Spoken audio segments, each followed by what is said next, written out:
За бид бүхний хамгийн одоо ихэнд хэлсэн нэг чухал асуудал бол энэ шинэ ховд хөтөлбөрийн тухай асуудал байгаа. За шинэ ховд хөтөлбөрийг бол манай ховдчууд бол үнэхээр одоо сайн мэддэг болсон ингэж одоо хэлж болно. За яагаад гэвэл өмнөх жилүүдэд бол манай ховд аймаг бол энэ дид үтцээ хөгжүүлэх чиглэлээр нэлээд одоо төлхөө ажиллаж байсан ийм аймагуудын нэг. Ялангуяа зам харгуугаа тавих, нийгмийн одоо асуудлуудыг одоо шийдвэрлэх, эрчим хүчнийхээ одоо салбарыг хөгжүүлэх чиглэлээр одоо ховд аймгаа сонгож байсан үе үеийн одоо их хурлын гишүүд, аймаг орон нутгийн удирдлагууд, тийм ээ, сумын удирдлагуудад нэлээд одоо хамтарч ажиллаж байсан Монгол Улсын засгийн газартаа үе үед одоо энэ асуудлуудаар хандаж одоо хамтарч ажиллаж байсан байгаа. За бид бүхэн одоо 2008 оноос хойш шинэ ховд гэдэг одоо ийм хөтөлбөрийг бий болгоод энэ хөтөлбөрийнхөө хүрээнд нийт багц дүнгээр нь ярих юм бол бараг 60 гаруй томоохон мега төслүүд манай ховд аймагт энэ шинэ ховд хөтөлбөрийн хүрээнд одоо хэрэгжих юм байна. Хэд хэдэн одоо салбараар хэд хэдэн чиглэлээр бол энэ шинэ ховд хөтөлбөр маань хэрэгжиж байна. За өнөөдөр бид бүхэн одоо ховд аймагт тулгамдаад байгаа нэг чухал асуудал бол энэ үйлдвэрлэлийг бий болгох, нэмүү өртөг шингэсэн бүтээгдэхүүн үйлдвэрлэх, баялаг бүтээгчдийг одоо бий болгох, боожуулах, дээрээс нь залуучуудын ажлын байрыг нэмэгдүүлэх, айл өрхийнхэн орлогыг нэмэгдүүлэх энэ одоо чухал асуудлыг бид хүн ярихаас өөр одоо аргагүй. Тийм учраас энэ тал дээр одоо 2008 оноос хойш ховд аймгийн иргэдийн хурал, ховд аймгийн засаг дарга түүний тамгын газар, за мөн ховд аймгаас сонгогдсон Монгол Улсын их хурлын гишүүдтэйгээ одоо нэгт хамтран ажиллаж байгаа. Манай их хурлын гишүүдээс одоо санаачлаг гараад энэ ховд хөрөнгө оруулалтын чуулганаа зохион байгуулад энэ шинэ ховд хөтөлбөрийг эхлүүлж байгаамаа. Тэгэхээр өнөөдөр бол тэргүүлэгчдийн хурлаар энэ шинэ ховд хөтөлбөрийн одоо хэрэгжүүлэхийн тулд энэ толгой компани буюу аж ахуй нэгжийг байгуулах, бас нэг юм удирдлага зохион байгуулалтаар хангах энэ асуудлыг одоо хилцэн дэмжиж Монгол Улсын одоо засгийн газарт хөрвүүлэхээр одоо тогтоолоо гаргаж байна. За тэгээд цаашдаа бол одоо ховд аймаг бол энэ шинэ ховд хөтөлбөрөөр хэрэгжүүлэх хүрээнд зааман одоо үйлдвэрлүүлэлтийг нэмэгдүүлэх хүрээнд нэлээд одоо санаа ажиллагатай ажиллана гэж ингэж бодож байгаа. За энэний одоо шинэ ховд хөтөлбөрийн маань одоо статус тийм ээ, ажиллах орчин нөхцөл, дүрм журам ингээд улам боловсронгуй болоод ингээд хөгжөөд явах хаа гэж ингэж одоо бодож байгаа. За дараагийн нэг хэлсэн чухал асуудал бол энэ Султан хайрхан уулынхаа одоо менежментийг одоо бий болгох ийм одоо асуудлыг хэлэлцсэн. За манай ховд аймаг бол ногоон хөгжлийн одоо хөтөлбөрөөр хэрэгжүүлж байгаа. 2026 он гэхэд ногоон хөгжлийн загвар аймаг болох ийм томоохон зорилготой аймаг.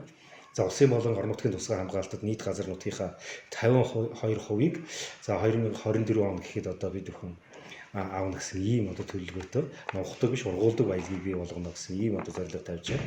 За одоогоор бол нийт газар нутгийн маань 54% нь бол одоо улсын болон орон нутгийн тусгай хамгаалтанд ингээд авчиад байна. Ингээд Султан хайрхан уулыг бол одоо манай ховдчууд Монгол хүмүүс маань сайн мэднэ. Одоо Монгол Улсын ерөнхийлөгчийн одоо зарилгаар одоо тайж тагтаг одоо сайхан хайрхнуудын нэг бол манай Султан хайрхан байна. Тэгэхээр энэ Султан хайрхан уулыг хамгаалах, зөв зохистой одоо ашиглах, за тэнд одоо ажиллаж амьдарч байгаа малчид, тэнд ажиллаж амьдарч байгаа одоо иргэдийг байгалаа хамгаалангаа одоо ашиглах, нөөцийг нь одоо зөв зохистой хэрэглэх энэ асуудал бол маш чухал. Тийм учраас энэ менежментийн одоо зөв тодорхой болгож өгөх энэ асуудал чухал байгаа учраас за энэ одоо хөтөлбөрийг өнөөдөр бас хэлэлцлээ. За дээрээс нь за тэнд одоо ажиллаж амьдарч байгаа хүмүүс, тэнд ажиллаж амьдарч байгаа одоо иргэд, за дээрээс нь тэнд одоо орчны бүсэд байгаа одоо сумууд ямар горимор, ямар технологиор одоо тэгж ажиллаж амьдарч байгалаа хамгаалахын, хайрлахын, за магадгүй зөв зохистой ашиглах энэ асуудлуудыг одоо бүр горим тогтоож ингэж одоо бас шийдвэр гаргаж энэ Султан хайрхан уулын одоо бүс горимын тогтоож ингэж өглөө.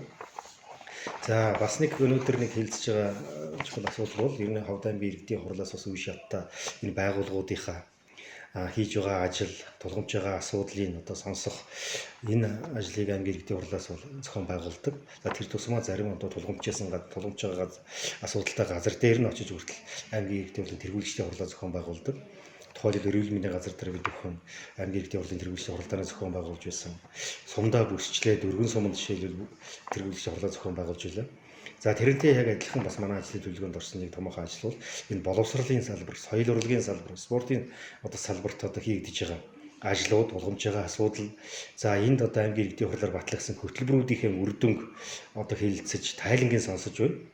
За ингээд мэдээж одоо амжилт ололтол байгаа. Алдаа зөвлөж байгаа. Цаашид аймаг орнотын зүгээс анхаарах зүйлүүд бас байгаа. Тийм учраас аймгийн одоо боловсрал соёл урлагийн газрын дарга тэргүүтэй за энэ салбарт одоо ажиллаж байгаа мэрэгжлүүдийнхээ хөтөлбөр хариуцсан одоо багийнхаа тайлан мэдээг сонсож байна. За насан туршийн боловсролын төв гэж одоо томоохон төв манай Ховд аймагт ажилладгийг бас манай удчууд бас сайн мэднэ. Тэгээд энэ насан туршийн одоо боловсролын төвийнхээ бас үйл ажиллагааг сонсож за энэ тулгамж байгаа асуудлуудаа бас газар дээр нь одоо шийдвэр гаргах гэдэг бид хүн өнөөдөр хуралдаж байна. За бас нэг түүхэн одоо шийдвэр гэж хэлж болно. Ховд аймгийн Зэрэг сумын одоо 12 жилийн сургууль энэ жил 90 жилийн ой тохиож байгаа. За энэтэй холбогдуулан сумын иргэдийн хурал, сумын цэцлэгийн тамгын газар за сургуулийн хамт олноос нь аймгийн иргэдийн хуралд одоо хандаж бас өсөлт ирсэн байгаа. Энэ нь бол манай Ховд аймгийн Зэрэг сумын уугуул Монгол Улсын шинжлэх ухааны гавьяат ажилтан доктор профессор нэрт түүхч чулууны далайгаан одоо нэрэмжит энэ сургуулийг болгож өгөөч гэсэн хүсэлт байгаа.